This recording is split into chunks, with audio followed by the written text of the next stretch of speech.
Sa ibang balita, mahigit 1,000 pamilya ang nawala ng tirahan sa sunog sa Tondo, Maynila. Saksi, si Mariz Umali. Nabalot ng makapal at maitim na usok ang bahagi ng Barangay 105 Tondo, Maynila. Ang maitim na usok, tanaw hanggang sa malayo. Mag-alas 10 ng umaga, kita kung paanong lamunin ng apoy ang mga gusali kaya pahirapan ng pag-apula. Dagdag kalbaryo ang makipot na daan. Tight materials, mga junk shop, and then malapit siya sa tabing dagat. So malakas po yung hangin. Tumulong din sa pagsalok ng tubig ang isang chopper para mas mabilis na maapula ang sunog na umabot sa Task Force Charlie.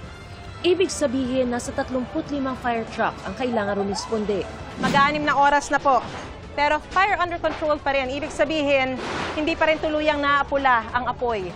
Makikita namang abalang-abala ang mga residente dito sa aking likuran sa pangolekta ng mga kalakal na pwede raw nilang pagkakitaan.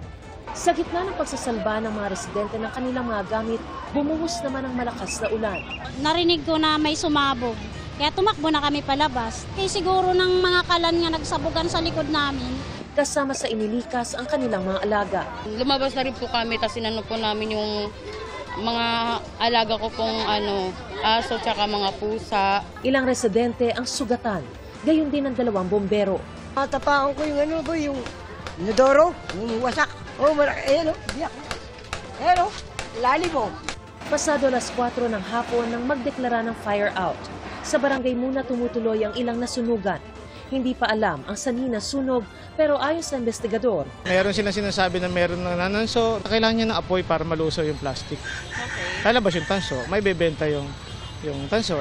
sa di kalayuan may inaresto naman ng mga pulis na nagnakaw umano ng mga tanso pero hindi naman daw siya ang dahilan ng pagkasunog. Wala po. Wala. Ba't nyo ninanakaw yan? Pangalan po, pang bigas-bigas lang po. Para sa GMA Integrated News, ako si Mariz Umali ang inyong saksi. Mga kapuso, maging una sa saksi. Mag-subscribe sa GMA Integrated News sa YouTube para sa iba't ibang balita.